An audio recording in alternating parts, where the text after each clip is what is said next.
নমস্কাৰ welcome to this video আজিৰ ভিডিওত আমি বদন চন্দ্ৰ বৰফুকনৰ বিষয়ে আলোচনা কৰিম বদন বৰফুকন কোন আছিল আৰু তেখেতক কি কাৰণে দেশদ্ৰোহী বুলি কোৱা হয় বা তেখেতে যি কাম কৰিছিল তেতিয়া দিনত তাৰ কাৰণে তেখেতক দেশদ্ৰোহী বুলি ক'ব পাৰি নেকি সেইখিনি কথা আলোচনা কৰিম আৰু মই ইন্টাৰনেটত পোৱা এখন বদন চন্দ্ৰ বৰফুকনৰ পিকচাৰ হয় বহুত দিন আগৰ কথা যেহেতু 200 বছৰতকৈ বেছি সময়ৰ আগৰ কথা গতিকে পিকচাৰ তেনে ধৰণৰ পিকচাৰ পোৱা গৈছে তেওঁ গতিকে বদন বৰফুকনৰ বিষয়ে আলোচনা কৰিছো আৰু বদন বৰফুকনৰ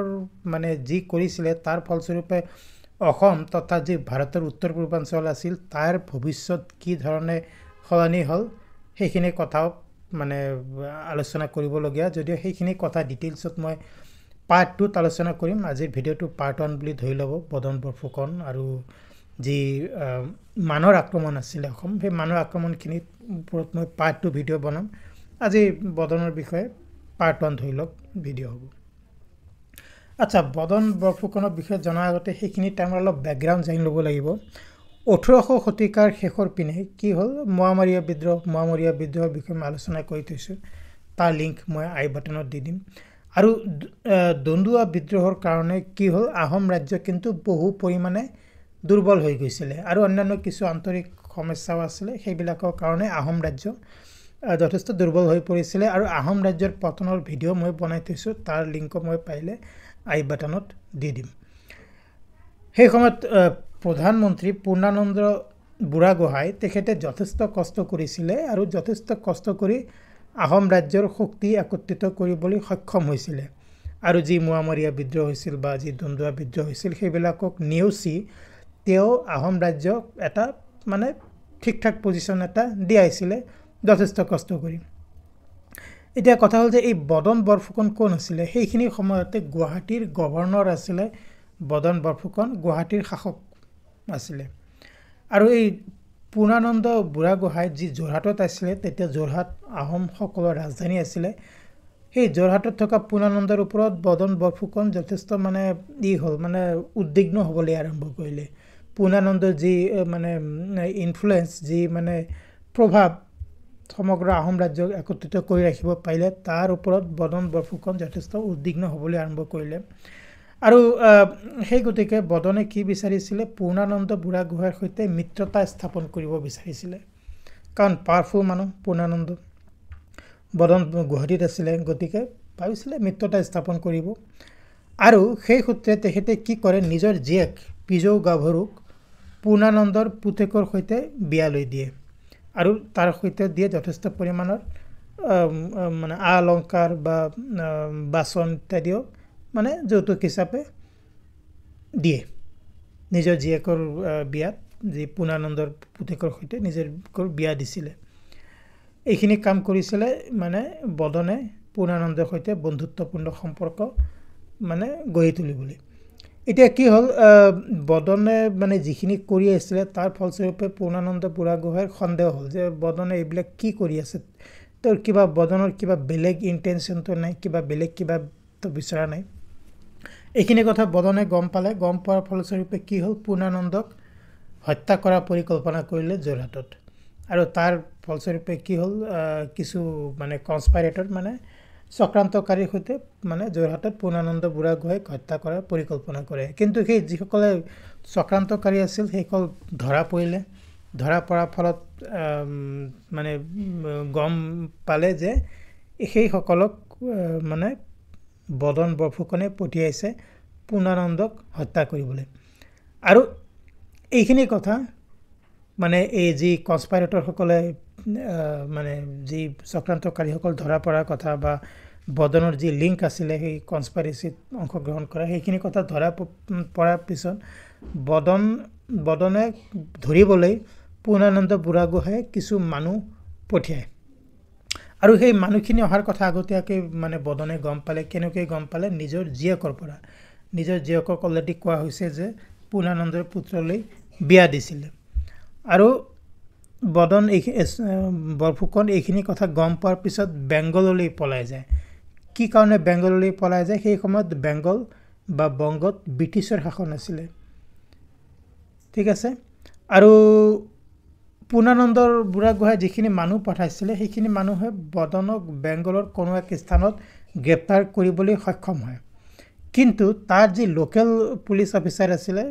সেই বেংগলৰ সেই ঠাইত সেই লোকেল পুলিচ অফিচাৰৰ সহায়ত বদন পলায়ন কৰিবলৈ সক্ষম হয় ঠিক আছে আৰু বদন পলায়ন কৰে বংগত পলায়ন কৰাৰ পিছত কি হ'ল যে বদন মানে কলকাতালৈ গুচি যায় কলকাতালৈকে যায় আৰু তাত যি ব্ৰিটিছৰ গভৰ্ণৰ জেনেৰেল আছিলে লৰ্ড হেষ্টিংছ সেই লৰ্ড হেষ্টিংছত সাক্ষাৎ কৰে লৰ্ড হেষ্টিংছত সাক্ষাৎ কৰাৰ পিছত মানে তেওঁক ৰিকুৱেষ্ট কৰে যে আহোম ৰাজ্য আক্ৰমণ কৰিব লাগে আৰু পূৰ্ণানন্দ বুঢ়াগোহাঁইক মানে পৰাস্ত কৰিব লাগে কিন্তু সেই সময়ত ব্ৰিটিছৰ কোনো তেনেকুৱা বিশেষ ইচ্ছা নাছিলে অসম আক্ৰমণ কৰাৰ বা অসম দখল কৰাৰ আৰু সেই সূত্ৰে লৰ্ড হেষ্টিংছে মানে অসমৰ ক্ষেত্ৰত কোনো মানে অসমত ইণ্টাৰফেয়াৰ কৰা বা অসমৰ আন্তৰিক সমস্যাত বা আন্তৰিক কথাত কোনো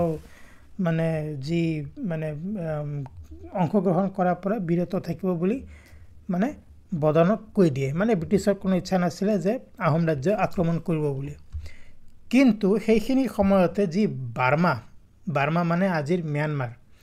বাৰ্মাৰ যি ৰজা আছিলে বড়োপায়া সেই বড়োপায়াৰ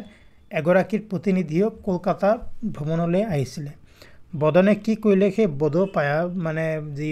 বাৰ্মা বা ম্যানমাৰৰ যি ৰজা আছিলে সেই ৰজাৰ প্ৰতিনিধিগৰাকীক সাক্ষাৎ কৰি যি কাৰণে কলকাতালৈ আহিছিলে সেই কাৰণটো মানে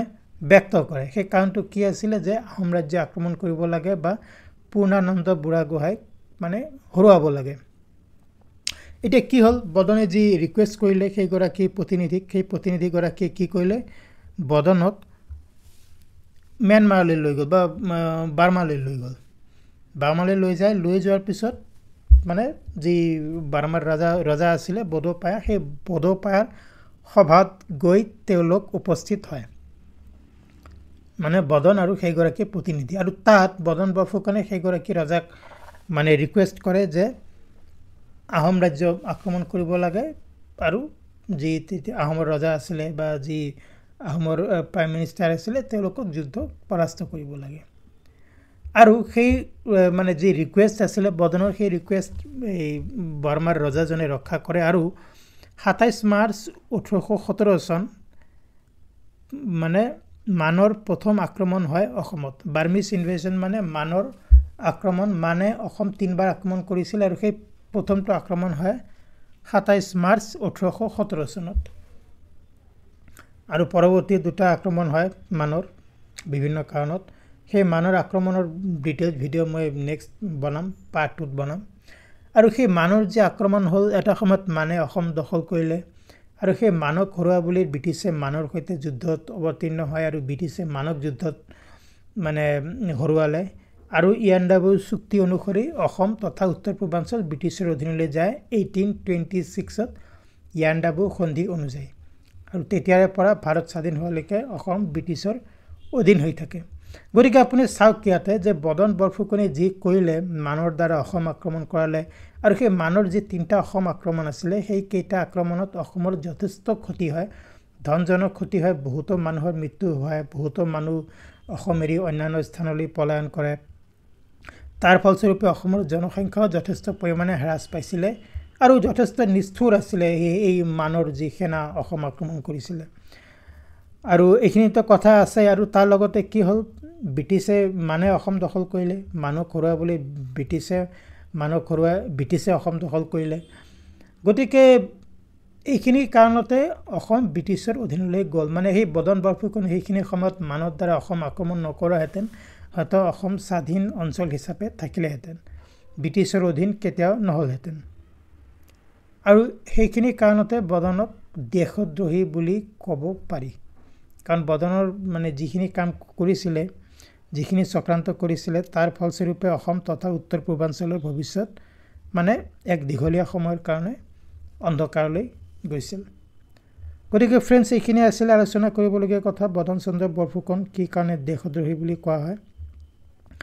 আৰু মানৰ আক্ৰমণৰ যি হ'ল তাৰ পিছৰ সময়ছোৱাত সেইখিনি মানে মই বেলেগকৈ ভিডিও বনাম মানৰ তিনিটা আক্ৰমণৰ বিষয়ে পাৰ্ট 2 ভিডিঅ'ত গতিকে এইখিনি আছিল আজিৰ আলোচনা কৰিবলগীয়া কথা আই হোপ আপোনালোকে ইনফৰমেটিভ পাইছে আজিৰ ভিডিঅ' আপোনালোকৰ মানে ভ্যালু এড কৰিব পাৰিব আজিৰ ভিডিঅ'টো যদি ভাল পাইছে প্লিজ লাইক কৰক শ্বেয়াৰ কৰক চেনেলটো যদি সাবস্ক্ৰাইব কৰা নাই প্লিজ সাবস্ক্ৰাইব কৰক এইটো চেনেলত মই প্ৰায় হিষ্টৰিকেল ভিডিঅ' মানে পাবলিশ কৰো আপলোড কৰি থাকো বহুত মানে ভিডিঅ' বনোৱা হৈছে এইখন চেনেলত আজিৰ ভিডিঅ' চোৱাৰ কাৰণে বহুত ধন্যবাদ আপোনালোকক অতি সোনকালে আন এখন ভিডিঅ'ত লগ পাম থ্যাংক ইউ ভেৰি মাচ